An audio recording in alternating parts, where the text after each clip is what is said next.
The Mannin Line with Andy Wint.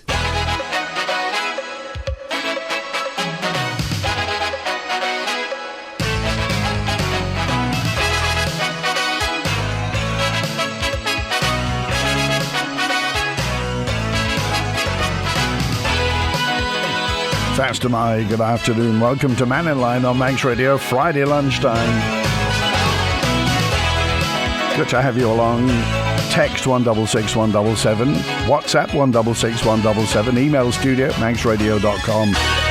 Call 66 13 68. So you heard in the news today, apparently horse trams for cruise ship visitors are possible, despite the published timetable.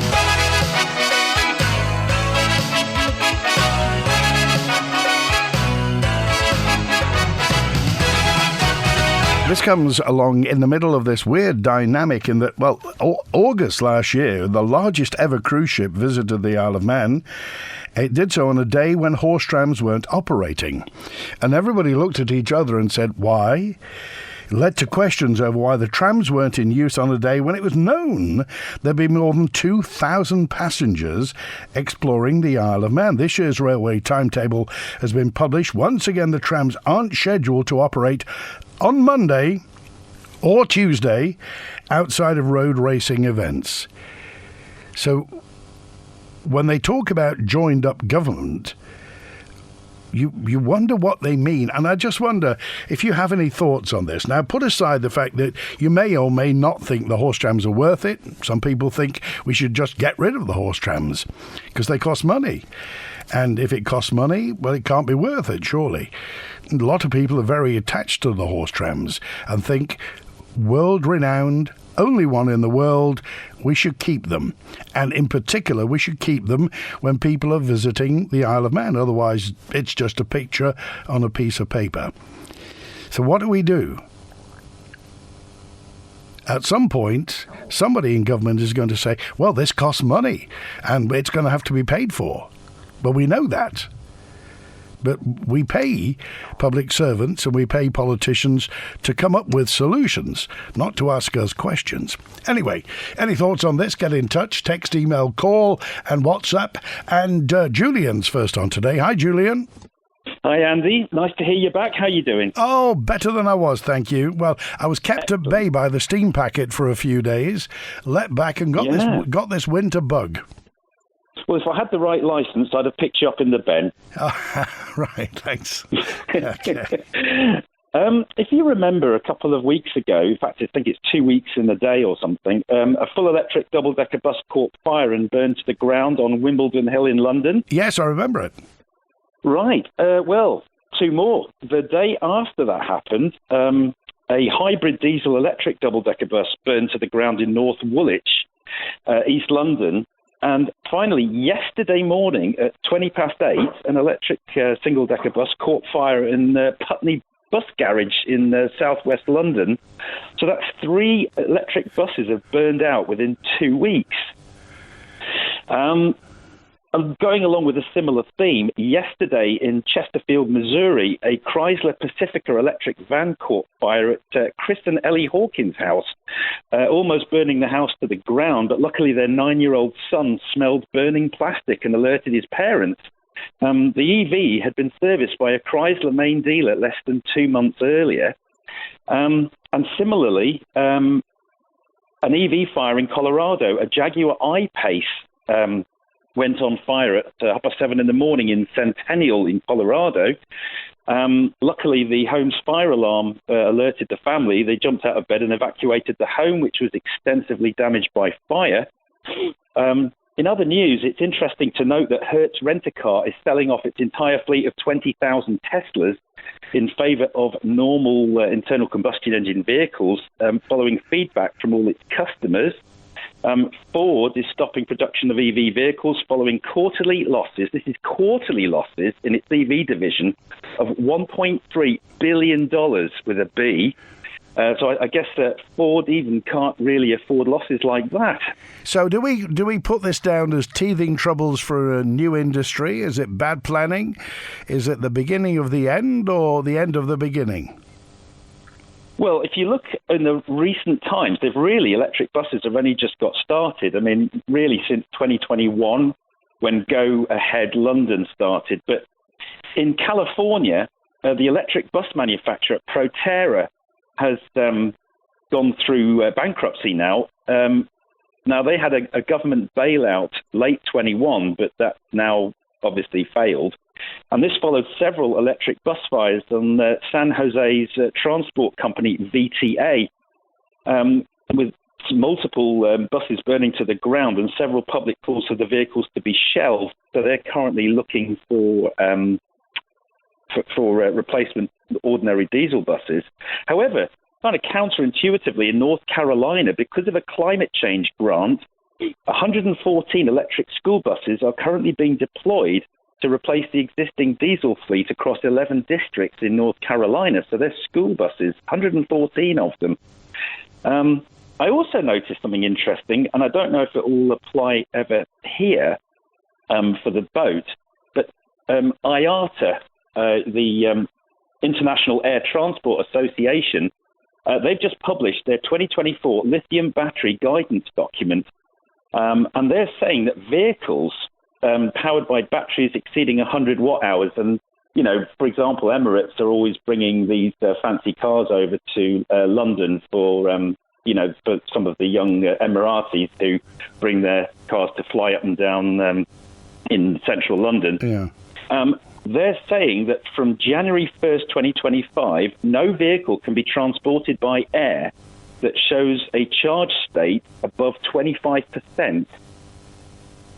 So if you extract that, if that applies at some point to maritime, that could mean that in the wintertime, if you've got your heaters on in a car, leaving the island, say you need to get down to London or Scotland or something, you might only be legally allowed to have 30 miles of range in your car. And then if you go to a public charger, you're going to have to wait about 10 to 12 hours to recharge it, unless you're lucky enough to find an expensive hypercharger. I think this will all be adjudicated by the insurance companies, Julian, because going back to problems with EV fires, there have been EV fires. I remember this has got to be 15, perhaps... Now, maybe about 15 years ago, I had a pal in North London who started importing Chinese scooters. In North London, it was very trendy for those little scooters, and the battery was underneath the seat. And he rented them out by the day. This was in Chalk Farm in North London by Camden. And he suddenly got problems with these batteries getting very hot underneath people's nether regions. And indeed, one of them burst into flames, and there are lots of canals around North London, and somebody basically ran it into the canal because the darn thing was getting very hot and looked like it was going to set on fire. So at some point, this is going to work itself out. Either the battery technology will become foolproof and fail-safe, or it won't. And I venture to suggest the people who will do this are the people who run the world, and they are insurance companies, Julian. Yeah, it's interesting, though, as we said a little while ago, people are getting insurance quotes for EVs now that have gone up 10 times since that Luton Airport fire. So, like me, I'm not sure if people are believing that it was a normal diesel that actually went on fire, because it was the top floor of the second car park, the newer one, which had a company called Purple Parking that were doing concierge EV charging on the top floor. If you remember, somebody reported that they'd seen a Tesla charging on, the cable was on fire to the vehicle that morning. So it makes you wonder if the insurance company knows something that we don't for sure. And of course, it's gone very quiet on that report. There was never any pictures of the vehicle afterwards or anything. It just went all very, very quiet. But the one thing you notice, I mean, some people say, oh, well, it's very rare in comparison. But once they're on fire, it's a very big difference once they go on fire. And I'm always minded of the boat. It's not like the Putney fire, for example, or the Chrysler Pacifica that went on fire in Missouri yesterday. They tow the vehicle out into the open so that it doesn't set fire to everything else. You haven't got that luxury on the boat. And also, of course, you've got cars. I mean, you've just come off the boat. How tightly packed were they? Absolutely jam-packed. When I came back on the overnight boat yesterday, you couldn't swing a Manx cat anywhere. And I don't know if whether or not you noticed, but are they loading electric vehicles, on a certain part of the boat and nowhere else, or are they just mixed all around? I wonder. Interesting. But as I say, at the bottom of all this, remember, there will be underwriters who have to answer to the insurance company. The insurance company, the carrier, will, those underwriters are employed to minimize risk. And the whole thing about insurance is risk management. And when the risk becomes too big, they will simply say no. Yeah, and I think perhaps with Hertz getting rid of 20,000 Teslas and Ford stopping EV production, perhaps the writing's on the wall even now. We'll see. All right, have a good weekend, Julian. Thanks for calling today. You too, Andy. Cheers. All right, take care. We were talking about the horse trams, and this year's railway timetable has been published. Once again, the trams aren't scheduled to run on a Monday or a Tuesday outside road racing events. John Moss spoke to the Infrastructure Minister, Tim Crookall. We've already had the conversation with the guys down at the team there, and hopefully they'll work with Visit Agency and the cruise line people, and hopefully we'll be able to sort that this year. I mean, even for a morning, if there's a cruise liner coming, a big one, absolutely. Put it on for the morning. We know people come in to see our transport, heritage transport, and that's part and parcel of it. And if we can do that and make that happen, we will do. Yeah, I mean, there's always... Can you not tell us that it will happen because it's important? Well, there's always ifs and buts, and it's down to numbers and things, but, it'll certainly be much better than last year, hopefully, because we know there was a big criticism of it last year. Hear those words? If, hopefully. If and hopefully. So if we have an enormous cruise liner that turns up, planned by Visit Isle of Man, we attract people, they get brochures, tell them about all our heritage, all about the Manx National Heritage, about the Lady Isabella, going to the Calf of Man, and also our unique, world-rated heritage transport system, component part of which our famous halfway horse tram. And if on the day we don't have the people, apparently our visitors can go and whistle. Howard's on now. Hi, Howard. Hi, Andy. Yes, you're quite right. That seems to be the attitude, particularly, and he seems to be becoming a little bit arrogant, Tim Crookall. It's a holier-than-thou attitude he's got at the moment, and those horse trams should be programmed to run every day, regardless. Everybody else has to go out and work, and I don't think the horses are objecting. It's just that it was their day off last year. I don't know who consulted on that, whether they've got a union or not.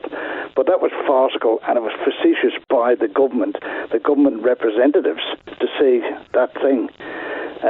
So it's about time they got that act into gear and made... Well, the horse tram should run the full length of the prom, we all know that. But if we've only got half of one at the moment, they should be running it every day, regardless. Because they say the covered trams, they can sit on them. The horses don't mind getting wet. The skin is waterproof. And, this is the stupid part of this government. They're on fancy ideas, yet the basics of what is our heritage and our tourism, and there they are saying, let's get another 500,000 people here. The thing is, Howard, our tourism, I mean, certainly to the people who come here, our heritage is absolutely fascinating. People love it.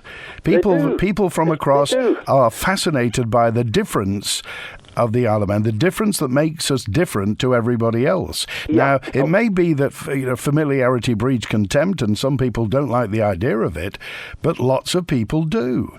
So, well, these people that's complaining about the trams, etc., are they the ones that's going to complain when everything's gone? The self-same people, they shout loud and loud and loud, and then when the things do disappear, they suddenly find, oh hell, be careful what you wish for. But anyway, that's not what I come off for. I was listening to Julian, just come in the house, and the electric vehicles charging, etc. I noticed that there are several in the Chester Street car park and the one down by Barclays Bank, not the Marks, but that one anyway. There's charging points in there. And people disappear then, and they're not with the vehicle, so there's no control over it. It's plugged in, and they go for 2-3 hours. God knows where they go to. But there's a bit of a controversy on in South London at the moment, Southwark, and they're wanting to build a multi-billion-pound apartments and shopping and everything else, a new shopping mall. But the controversy is, underneath that, they want an underground charging point for 190 buses. 190 buses? 100, look it up, it's on the national news and everything. 190 buses. That's going to be a overnight. big fat cable, that is, isn't it? It will, yeah. Well, apparently, reading into it, it's going to be connected to the power source that's going to be supplying, and there's going to be over 7,000 people living in these apartments above. So, what chance have they got of getting insurance on their property? Because it'll be God love it, it'll be a Grenfell all over again, but 10 times worse, because the source of the heat and the source of the fire is going to be underground. Now, what do you say, Howard, to, there will be some people who say, well, look, come on, this is the future, this is the way we're going, we just have to work with the technology, and at some point it will all become fail-safe and foolproof. Well, Airbus, I don't know if you remember, and quite a number of years ago now, there was a Boeing aircraft sitting in one of the larger airports in the UK. Nobody on it, apart from a couple of cleaners. Passengers, everybody was off. It was just sitting there waiting for its next turn, and they were in cleaning. And in the tail part where it joins the fuselage, there was smoke emitting. There was smoke coming out, and it was one of these lithium batteries. And it spontaneously combusted in the tail end of the aircraft. And they couldn't put it out. The people on board couldn't put it out. They did obviously get the airport fire service in, and they did manage to sort it out. But I remember, and what's that other Airbus? They said they will not put these lithium batteries in aircraft like that until such times that they found that they were safe. Now, I don't know what the situation is now, but they are noted for the risk of fire. Because, well, you know yourself, I build model boats, and some of the boys had these lithium batteries for their fast electrics. And you used to be able to buy an envelope that was highly recommended that you put the batteries in while you were charged in case of risk of fire. But this one is farcical. To build these apartments on top of this, and they say they're double-decker buses, 190 of them going underground. There's no way the fire service will get into there. And it's under question at the moment whether it's going to go ahead. But the electric vehicles, they should be charged out in the open. And the likes of Chester Street, you go in there now, they only have to see what happened to, that was at Luton Airport, Marks and Spencer's. I don't know where the Shaw's Brew, because I never use that. But they should be out in the open if they're going to be charged. Okay. All right. Thanks, Howard. Take care. Bye now. All right. It's 12 on Manx Radio. And if this is the political future, if this is the way that if electric vehicles are going to be commonplace de rigueur, and we'll all have them, we have to have a network on the Isle of Man whereby they can be charged simply, easily, cheaply for that matter. But I don't know whether you remember, it was a couple of years ago that the people who built those lavish flats on the old Majestic Hotel site, Dandara, said that the electrical system up there simply won't support it, that they can't put. So if trendy upper-class Majestic Court can't have chargers because the electrical system won't support it, and to retrofit it presumably will cost hundreds of thousands of pounds. Now, if they can't do it, and if lots of the posh flats on Douglas Promenade, as has been said, can't do it, what price the rest of us? who's going to have to pay to put electric chargers in for you and for me, people who live in flats, people who live in terraced houses, in places like Upper Douglas, in terraced houses in Port Erin, in Peel. Imagine Stanley Street in Peel, trying to get some electric chargers in there. Who will come up with an idea of what we should do? Well, hopefully we'll be talking to Lamara Crane. In fact, we will. Lamara Crane is the leader of the Green Party on the Isle of Man. Lamara Crane is on next Thursday on Manx Radio, and we'll talk about the plans that the Green Party has for the Isle of Man. She's the new leader of the Green Party. On Monday, Douglas East MHKs, because we're halfway through the Cannon administration, halfway through we're going around every constituency to talk to the MHKs. And on Monday, Douglas East MHKs, Claire Barber and Joni Farragher will be on. On Wednesday next week, Rob Cowell, a commissioner from Ramsey, will be on talking about things from the north and perhaps about that possible expansion of Ramsey. That's next week. Oh, and also, because we are 60 years of age, I don't know whether you knew, but we are 60 years old this year. Every Friday, there's an archive interview, and this week we're talking about the Rolling Stones on the Isle of Man in the 1960s, and some doyens of Manx society, two former MHKs, will be on. Jeff Cannell, the late Jeff Cannell, and Bernie May will be on talking about, and also Manx Radio royalty Charlie Webster. Before the news at 1, Manx Radio. In the archive, the Rolling Stones came to town. Looking for the perfect gift for your foodie friends and family? Look no further than woodburndeli.im, your go-to online haven for culinary delights and thoughtful presents.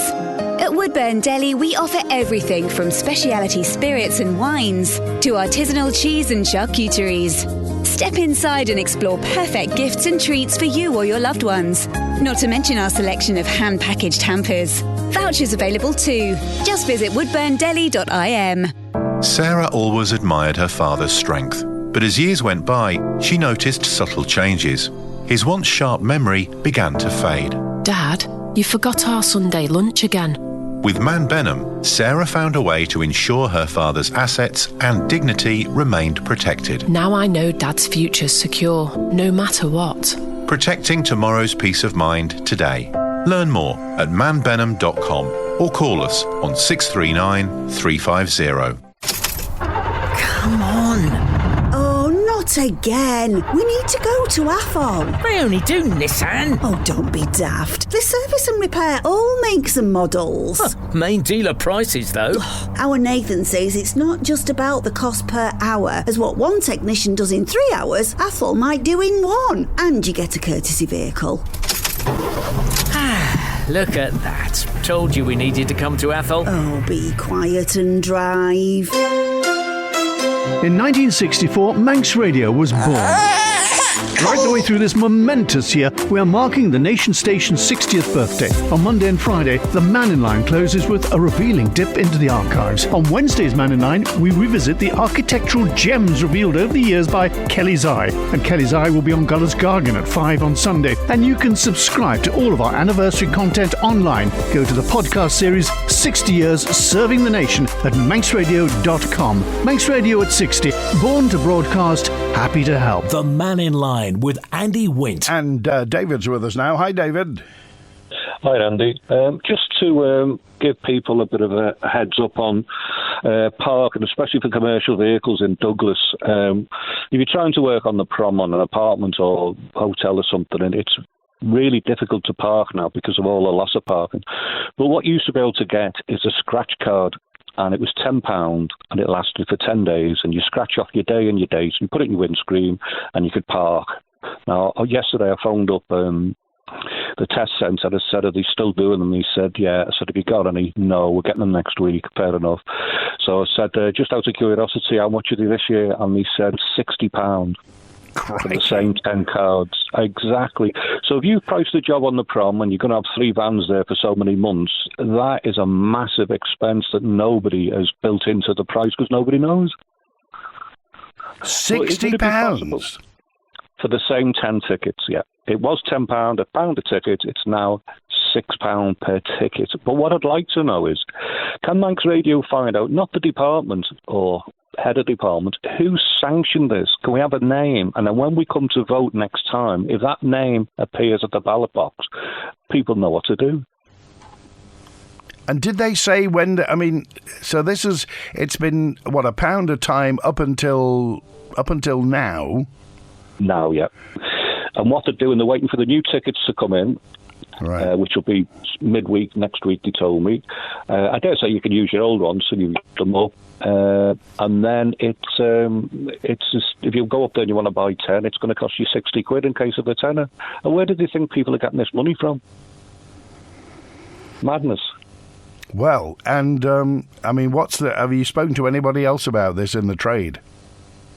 Well, a few people, yeah. And one guy, he's ready to start in this month on the prom. He's got 3 lads, all got vans, and he said now the parking costs have gone through. It's gone into thousands of pounds now. If he's there for 12 months, he reckons he'll be there for 10, but you know when things go on, he might be there for 12. So you take the parking charge over the 10 months, say, that's thousands of pounds, which he hasn't priced for. But why don't they let people know, give us some advance warning of what's exactly. going on? If they'd said 6 months ago this was going to happen, you could have factored this in. You could built it into your price, of course you could, yeah. All right. Well. Just a brief word. Last time Julie Edge was on, she said that she was pleased with the progress up at the college. You know when I was talking about gas and oil training? Yeah.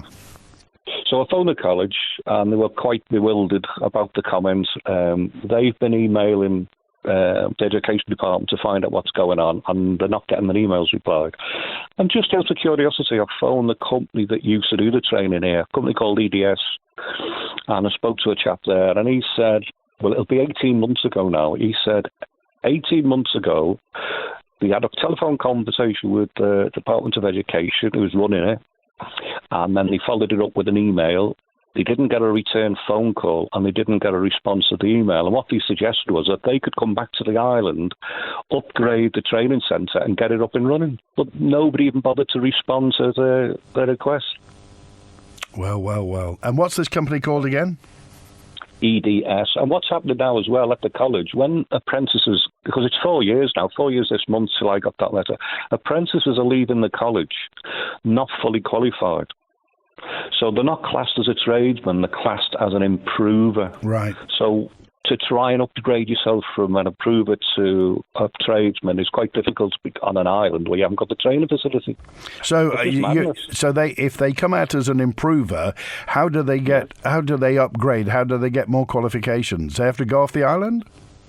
Well, it becomes a nightmare then because you've got no gas training background, because they can't give it over here. You've then got to go and work for a company that will give you the gas training background. Then you've got to go over, and it's very difficult to start on the course if you've not got a full working knowledge of the gas industry, because it's a couple of weeks course just to get your head round it, to get assessed. Well, so you'd have to probably go off the island for a month. But this would seem counterproductive if we're supposed to be training people. Yes, and not only if you've got to go off island to do your gas and your oil, now that renewables are coming on stream, there's nothing here. So you've now got to go off the island again to get qualified to do the renewables. Would you think to just have a centre of excellence up the college where you could do everything without having to get on the boat? Okay. Jersey's just opened a brand new college over there to do all the renewables. So any tradesman or apprentice on Jersey can go to this college, get upgraded, get qualified, and go to work. But what have we got to do? We've got to get on that boat, get your van on the boat, and go and find someone in the UK.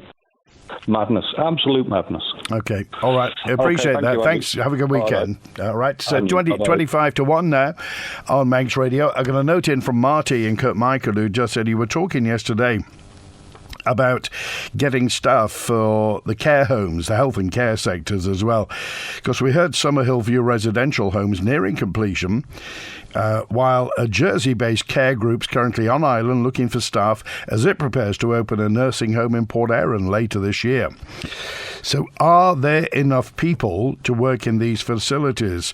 A note also from Frew. Hi, Frew in Port Erin, who just said, where are we going to get the people to work? You mentioned yesterday that there's a 7-star high-class care home that's going to be opening soon. I don't think it's soon. It's not even been built yet, but These are the plans, and care homes will become even more prevalent.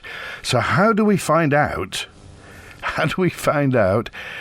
who's going to work there? Has somebody in government got a plan that they haven't told us about? Christian Jones from Manx Radio News has been looking at it. In order to train staff, you had to recruit them first. Something we continually hear is challenging in both the public and private sectors. Kerry Powell is from the LV Care Group, who explains their recruitment drive is just getting started. From nurses to healthcare assistants to senior healthcare assistants to chefs, head chefs, kitchen assistants, cleaners, administrators. So it's a real wide variety of jobs that are there that are available. No formal qualifications are needed for some roles, but candidates with integrity are favoured more highly. It's a passion of LV Care Group to actually grow our staff, train our staff. We're very lucky. We've got the LV Care Academy, which is a training arm, digitalised version online, which we're able to give access to all our staff. So as Tracy said, we don't expect individuals to have the actual qualification. We can teach that through Care Academy or through one of our third-party providers. We very much like to grow our own. So we work closely with the colleges. It's about nurturing the staff and employees over in the islands. We will use third-party providers to bring people in from overseas if we need to, but we would like to have a real mix of individuals to work with our residents. So is it likely the privately owned Bradderview nursing home will be ready to open its doors in June? Well, in short, it could depend on this recruitment drive, but the company adds although it's able to accommodate 72 people, the facility will be opened in stages. Now, if you want to find out more, there is a recruitment roadshow taking place at St Catherine's Hall in Port Erin from 2 until 7 on Monday. Well, it would appear the crunch is coming. When the Mannin Line's not on air, call Manx Radio to leave your opinion for broadcast on 682 631.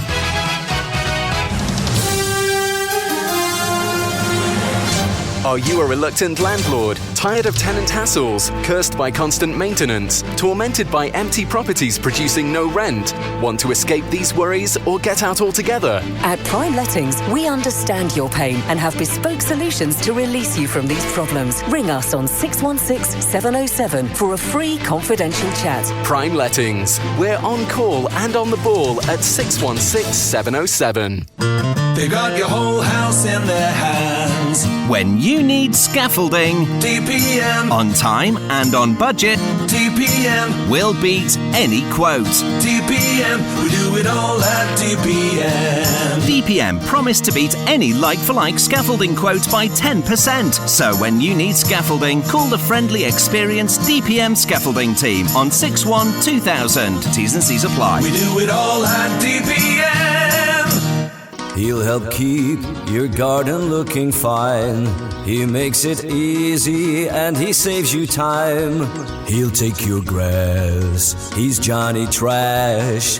Tired of endless trips to the tip? Fortnightly curb collections from Johnny Trash, the eco-friendly way to deal with garden waste. Sign up and get your 3-bin at johnnytrash.im or text your address to 477 767. He'll take your grass. He's Johnny Trash. Chris Pearson, the Sunday Chill Out.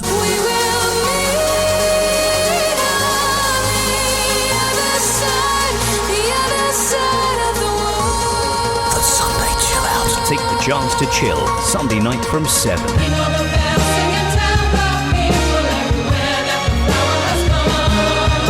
The Mannin Line with Andy Wint. It's 19 minutes before 1. Tony B's with us. Hi, Tony.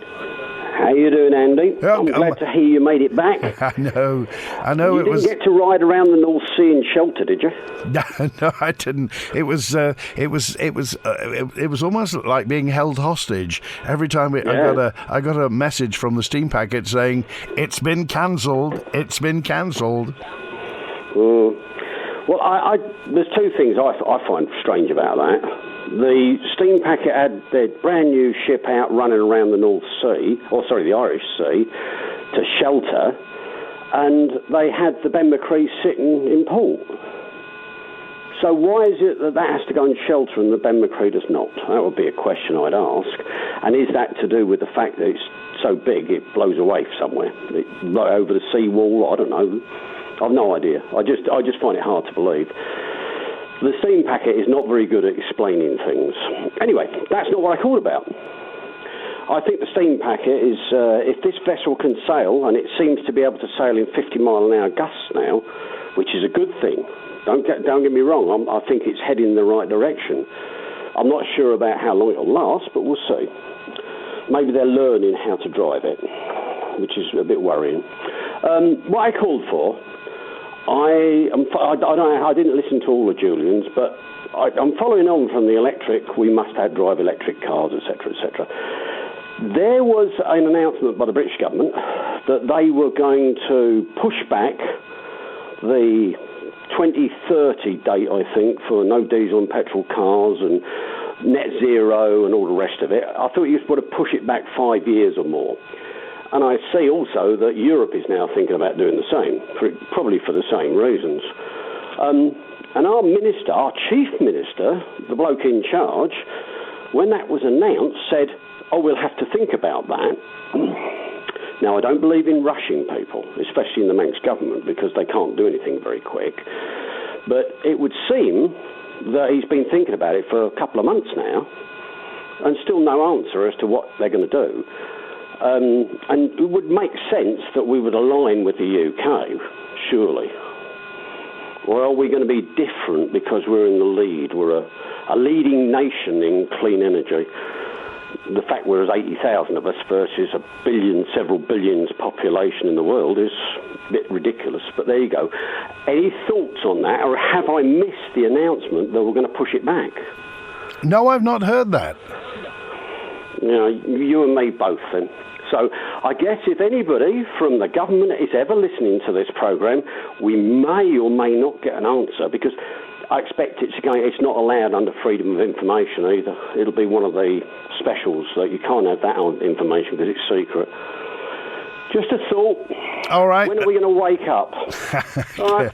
Thanks for calling today. Take care. All the best, Andy. All Good the best. to hear from you. Bye. Yeah, sometimes you get the feeling that one day we will all wake up and it'll have all been a dream. David's on now. Hi, David. Hi, Andy. Great to see you back, mate. Thanks. Listen, regarding some hill views, which I always call Glenside, and it's been in construction now for about 4 or 5 years. What was the term in government from the government departments about succession planning? Didn't you think they'd know transferring people from Retina Bay? Some of them would be over those 5 years who are going to retire. Yeah. And I'm amazed. I heard the story on Manx Radio was saying that the healthcare arm's length company are now going to go negotiate the contract for the running of it. But wait a minute. Didn't we buy Salisbury Street? Yep. The company built it. There was a negotiated contract between the developer and the Isle of Man government and health service and whatever, because I was there at the time. All you've got to do is adapt it. Why? How is it going to take a year?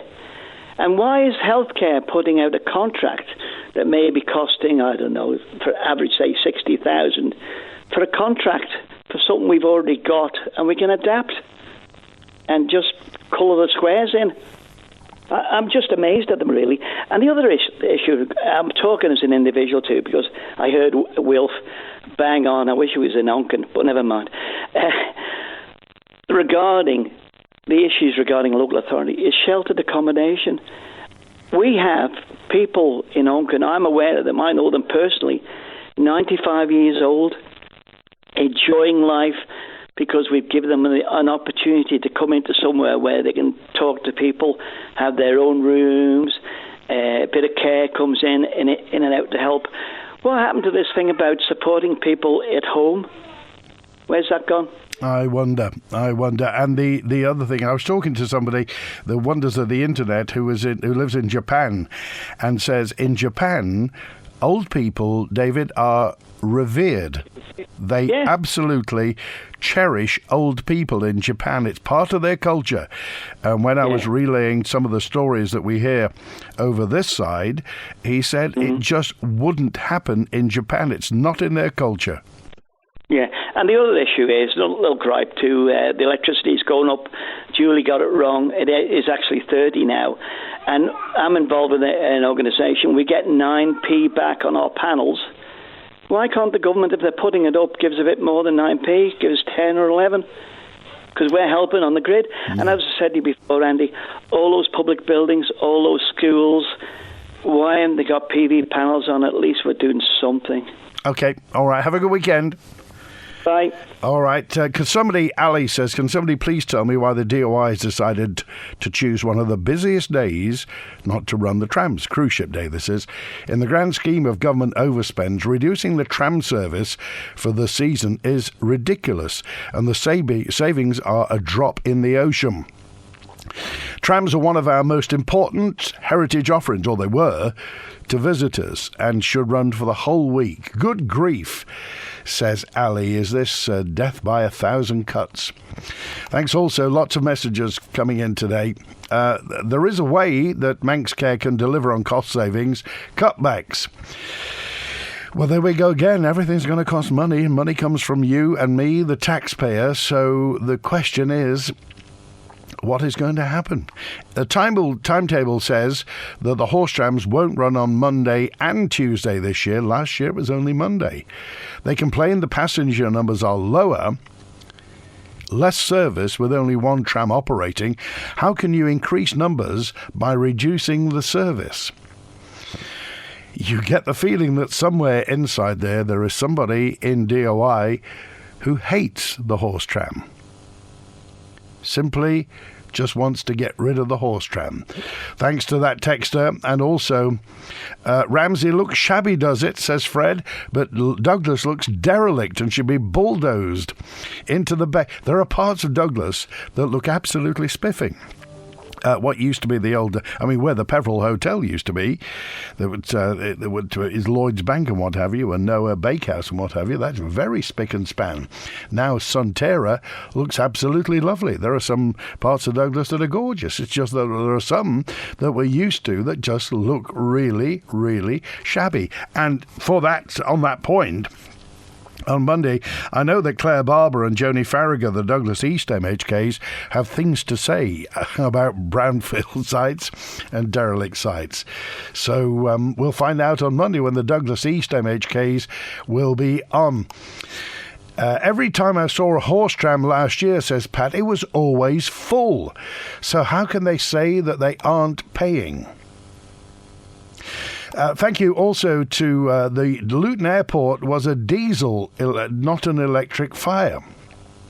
However, if you list the numbers of cars, buses and vans that catch fire and burn out every day, it's 1,000 times more than the number of electric vehicles that catch fire. So, says Texter 134, Julian's figure may be true, but the out of context. It's out of context and exaggerates a point. Well, that's right. 134, you're right. We're not comparing apples and apples. We're comparing apples and oranges. They may be shaped like a car, but an electric vehicle and an internal combustion engine, they burn in different ways. And an electric vehicle fire may burn for a lot longer and may be more intense, depending on how much gasoline or diesel is in the tank. A diesel fire will be shorter and a petrol fire will be shorter. And the emergency services know how to deal with them. It's just that an electric fire just seems to be a lot hotter. And the only thing you can do is put a blanket over it and just wait for it to burn itself out. Firing foam and water onto it doesn't seem to do much. So they are different. I agree with you, they are different. It's just that there haven't been that many for us to put everything into context. And when we don't know all the information, people will jump to conclusions. A number of tram horses were left in the fields around the reservoir last summer. Can Tim Crockall explain why that is? Says Isabel on 454. Thanks also to our politicians. This is 775. Our politicians don't appear to be achieving any schemes of any sense. They're wasting money on reports for plans which the majority of people really don't want. More messages in to say, has the steam packet settled its issues with the officers? Is it still being run at arm's length by the government? It's still in negotiation, isn't it? The arbitration service, I think, is in that. Just an idea, do we have a vintage bus we can transfer the cruise line passengers to the horse trams? That's the only way it will attract cruise line passengers. Waste of time, otherwise they won't walk to Broadway from the cruise ship, says Paul. I think, does Isle of Man Transport still have that vintage double-decker painted in Douglas Corporation? Certainly, I think there's one at the Derby Transport Museum. I will never, says Gary on 921, I will never get on an electric bus or in electric cars. Governments and others are covering up how dangerous electric vehicles are. I've seen lots of coverage on TikTok, and others, but never YouTube, as new YouTube has censored this stuff, and only a matter of time before a vehicle fire is on the ferry. Well, we hope not, Gary. That's don't tempt Providence. Daphne says, what happens if one of the electric vehicles catches on fire under the apartments? Will residents be able to escape safely? Bluntly, we don't know, because one hasn't yet. Will the new apartments at Tramway Terrace have EV charging points, says Francis. No, maybe they'll have nosebags. Too much doom and gloom, says 023. Lots of things catch on fire. Anything with wires can start an electric fire. We live in houses with electricity, and houses catch fire, but we don't stop living in them just in case. We need to get a grip, says MD. I'm just saying. And 223 says, Andy, hello. The island is going to have serious problems with electric vehicles. Most of the townhouses or offices don't have the facilities or options to install chargers. As for charging from a townhouse or apartment, if they're going to charge on the roadside, they'd be breaking health and safety regulations if they dragged cables across the pavement.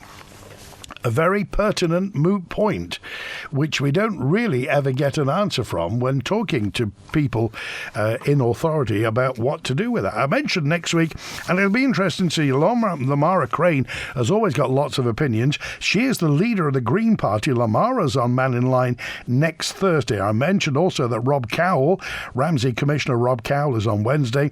And on Monday, the Douglas East MHKs, Claire Barber and Joni Farrago, will have something to say. No doubt we'll be talking about the Bishop's vote. No doubt we'll be talking about Claire Barber's ministerial portfolio in DEFA. But if you've got any thoughts for Claire Barber and Joni Farrago, call the answer phone on 682-631 or email manninline@manxradio.com. It'll be really interesting to hear what you have to say to Claire Barber and Joni Farrago.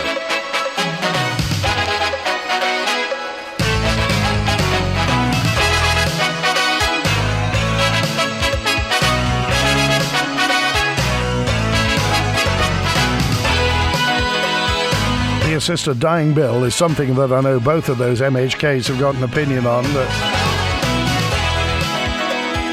let's see, if you've got any thoughts on the assisted dying bill, again with Joni. Ford have cut back production of some of the EVs. They haven't stopped producing them, says S in Oncombe. Thanks also. The call about continued lack of training facilities despite political spin shows how badly the government is running things. That's it. We're back in the 60s with the Rolling Stones next. Thanks to Barry Redfern on the phones today. Have a great weekend. WINT.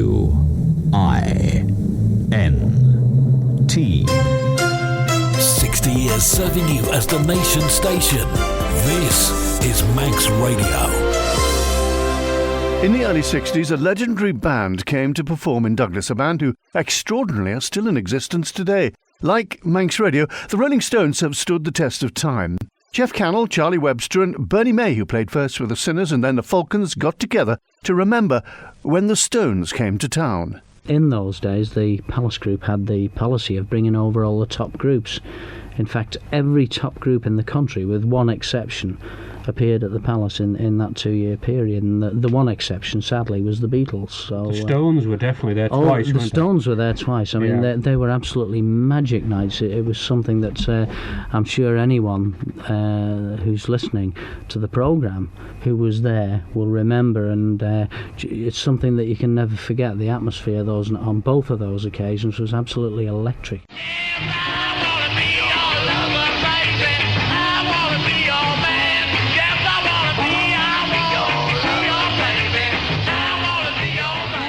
You were on stage then, were you? Oh yeah, we were on stage. In fact, we drew the short straw because we got informed that we had to play the half-hour spot immediately before the Stones appeared. And believe you me, when you go into a ballroom such as the Palace, which at that time was the biggest ballroom in Europe, I think there were about 9,000 people in there, all screaming, "We want the Stones! We want the Stones!" Yeah, you were on a hammer. Cage up around the actual stage. You know, it was a terrifying experience, really. But we thoroughly enjoyed it, and we went on. We just turned everything up as loud as we could, made a noise for half an hour, and got away from it. And it was fabulous.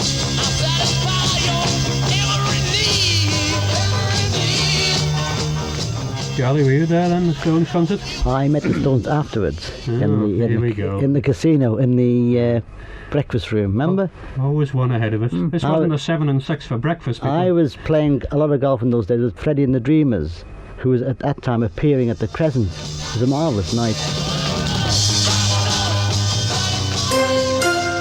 Part of Island life for 60 years. This is your Manx Radio.